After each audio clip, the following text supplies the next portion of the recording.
Gente, tem uma coisa que a gente aprende quando cobre política e cobre governo sucessivos, é que nas primeiras semanas de todo novo governo, quem foi eleito domina a pauta. É o governo que está anunciando os primeiros projetos, os primeiros programas, então eles estão dominando e liderando qual é o assunto que todo mundo tem que falar nessas primeiras semanas. Isso um pouco tende a mudar ao longo do governo, assim. Mas eu estava aqui pensando no caso do Trump, que ele realmente está dominando a agenda e pautando os assuntos, e de maneira muito louca, né? Uma coisa em cima da outra, Gaza, México, imigração, Ucrânia. E parece que esse um mês de governo dele, na verdade, durou um ano, né? Então eu vou ligar para a Marina para a gente falar sobre isso. Oi, amiga. Oi, amiga, tudo bem? Tudo e você? Reclamaram, né, da gente ficar se chamando de amiga o tempo todo. Ai, amiga. Pois é, amiga, o que a gente vai fazer? Nada, Mas a amiga. gente fala assim na vida mesmo, né? Fala. Então, eu estava aqui pensando nessas 1000 decretos executivos do Trump e tudo que ele anunciou nesse mês. E queria entender o que você sentiu de diferente quando você estava lá cobrindo o primeiro governo dele e agora, que você não está lá, mas você trabalha para um jornal americano. Qual a diferença desse primeiro mês, que parece um ano? Ou um século, né, amiga? Enfim, realmente tá bem cansativo e bem intenso. É um mês de governo com um Trump mais agressivo e mais forte do que no primeiro mandato dele. No primeiro mandato dele, amiga, ele já tinha tentado remodelar a presidência dos Estados Unidos para que a Casa Branca servisse aos interesses próprios dele, né? E ponto. Era isso. Esse Trump 2.0, ele é um Trump que ainda por cima se acha acima da lei, né? Capaz de remodelar a burocracia e a presidência dos Estados Unidos para inflar o poder do presidente para muito além dos limites legais. Isso nunca tinha sido visto nos 250 anos de democracia americana, né? Então, é um Trump que dá um passo a mais. Ele está mais agressivo, mais forte, mais empoderado.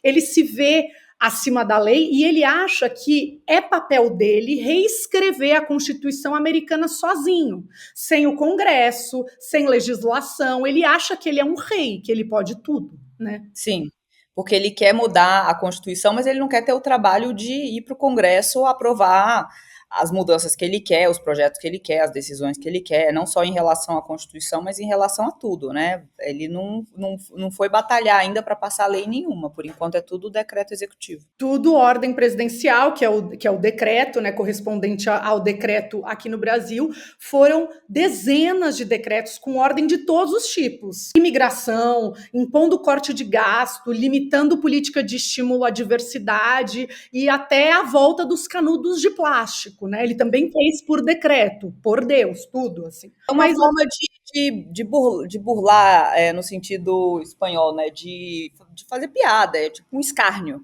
Essa coisa dos canudos é um escárnio, né? exato.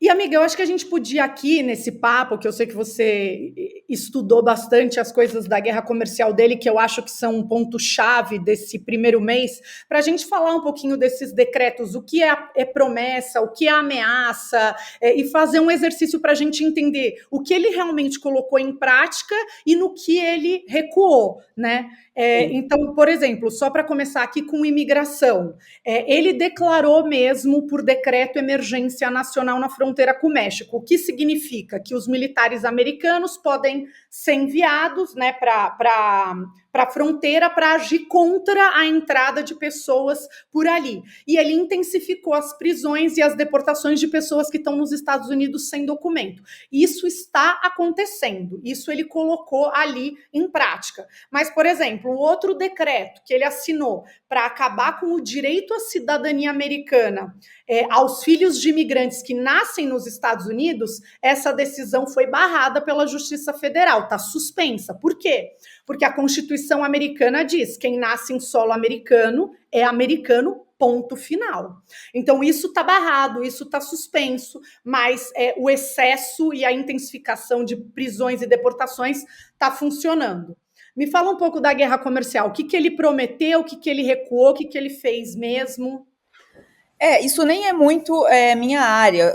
Me chamou a atenção a coisa da guerra comercial, começando por imigração. Então, ali, nos primeiros dias de governo, ele queria começar a deportar imediatamente latino-americanos e a Colômbia disse que não aceitaria receber o primeiro avião com colombianos que estavam sendo deportados.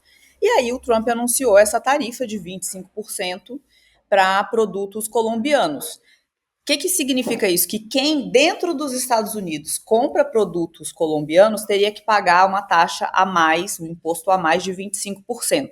Aí, beleza, você está cobrando mais impostos, em tese você está ganhando esse dinheiro, mas você está perdendo todo mundo que vai desistir de comprar da Colômbia porque ficou caro demais, né? Então, assim, ninguém muito ganha com guerra comercial, começa daí.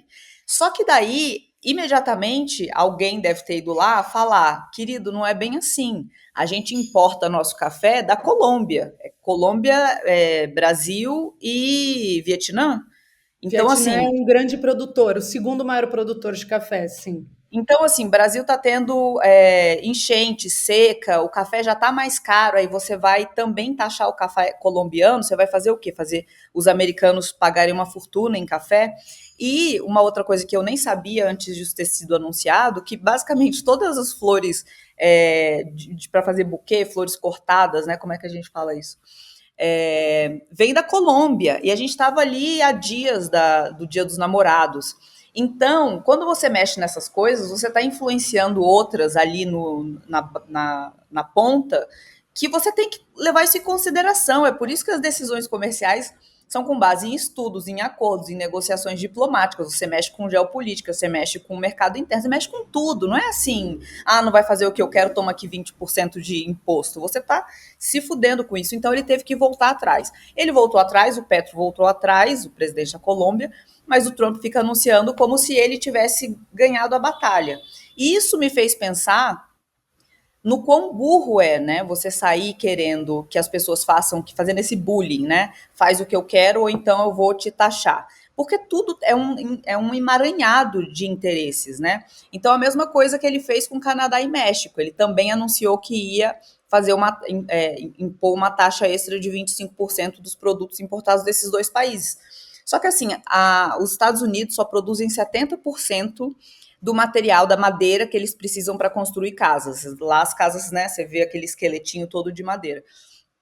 E eles importam o resto do Canadá. Então você já está num período em que a habitação nos Estados Unidos está mais cara, está vindo a Copa, está vindo as Olimpíadas e acabou de ter os incêndios, mega incêndios na Califórnia. Então você tem uma demanda por madeira e você está taxando, fazendo essa madeira ficar mais cara. Você está fazendo os americanos pagarem mais por moradia com isso, né? México a mesma coisa. 2/3 de frutas e legumes frescos comidos nos Estados Unidos vêm do México. Em caso de avocado, que é a febre lá, 90% vem do México. Então, assim, como é que você vai taxar comida, sabe? Então, ele suspendeu temporariamente esse imposto. Ele fez isso para a torta e a direito. Então, o que eu fico pensando é assim, ele não tem ninguém assessorando ele para mostrar que isso sai pela culatra, ou realmente ele faz isso só para sair a notícia e depois ele volta atrás e as pessoas não prestam atenção quando volta atrás, prestam atenção só na notícia, né? Só no olha aqui o que eu fiz. Então ele tem feito muito isso, um pouco como estratégia. Aí eu queria saber o que você acha, porque parece estratégia de criar caos, parece estratégia de só criar o print da notícia antes que ele volte atrás e para ele mostrar para os eleitores, olha aqui, estou fazendo tudo que eu prometi, ou o quê, né? Qual é a loucura por trás? A loucura é a loucura, né? Tem a teoria do louco também, amiga. Eu acho que é tudo junto, né? Então, o Trump, ele tem pessoas que avisam para ele alguns riscos, né, de ameaças e bravatas que ele faz e decretos que ele assina, mesmo que seja depois, né? E aí ele decide se vai voltar atrás ou não, se vai dizer que não é bem assim ou não, isso faz parte ali. Então, ele joga várias notícias para confundir, ele também trabalha no caos, ele também aplica essa teoria do louco, que é você é tão imprevisível com seus vizinhos, com seus adversários e também com os seus aliados, que todo mundo fica com medo do que você vai ser capaz de fazer e acaba obedecendo você, né? Isso foi usado pelo Nixon, ex-presidente americano, na época das negociações com a União Soviética, e se chama teoria do louco. Né? E também tem o caso, principalmente com Canadá e México, de você jogar muito alto, né? Então, vou taxar em 25% os seus produtos para conseguir uma coisa pequena em troca, né? Porque México e Canadá se comprometeram a mandar soldados para as fronteiras com os Estados Unidos para impedir ali a entrada de imigrantes e drogas, que para isso é a grande vitória do Trump, né? Para ele é uma grande vitória isso acontecer. Durante toda a campanha americana, ele disse que o grande problema dos Estados Unidos era a entrada de droga e de imigrantes pelas fronteiras de maneira ilegal. Ele usa essa palavra, né? Bom, no caso Então, das drogas, vamos só lembrar que os Estados Unidos são os maiores consumidores de drogas ilegais do mundo. Se você faz um exatamente. trabalho interno de diminuir a demanda, aí a gente diminui a oferta. Claro. Ponto. Só para Mas fazer esse. Mas uma das estratégias dele é eleger esse inimigo externo, né, gente? Geralmente os populistas de direita, extrema-direita, fazem isso. Tem um inimigo fora que está nos ameaçando e a gente precisa segurar. Então o Trump joga alto com Canadá e México, dizendo vou taxar 25%, e consegue uma coisa que teoricamente não é tão grande em troca, né? Um reforço militar na fronteira desses dois países, que é algo que eles nunca se opuseram a fazer, né? Canadá e México. Enfim, então eu acho que é um conjunto de coisas acontecendo tudo ao mesmo tempo, junto e misturado, e assim é como o Trump trabalha, porque, de novo, eu já falei isso aqui, conversando com você no Duas e Tanto, não importa se é delírio, se é bravata, o que importa é a mensagem. Se ele vai Sim. recuar depois, tudo bem, a mensagem ficou. Acho que para fechar, eu queria só comentar duas coisas. Eu li uma matéria muito legal na New Yorker, que eu vou deixar depois o link aqui na legenda, que as pessoas podem ler, tá em inglês, mas ChatGPT tá aí para traduzir, deixar a gente bilíngue, que os estudos econômicos do primeiro governo Trump mostram que quando ele aumentou tarifa, o que aconteceu não foi que os países exportadores tenham absorvido a taxa extra. Isso foi para conta dos americanos.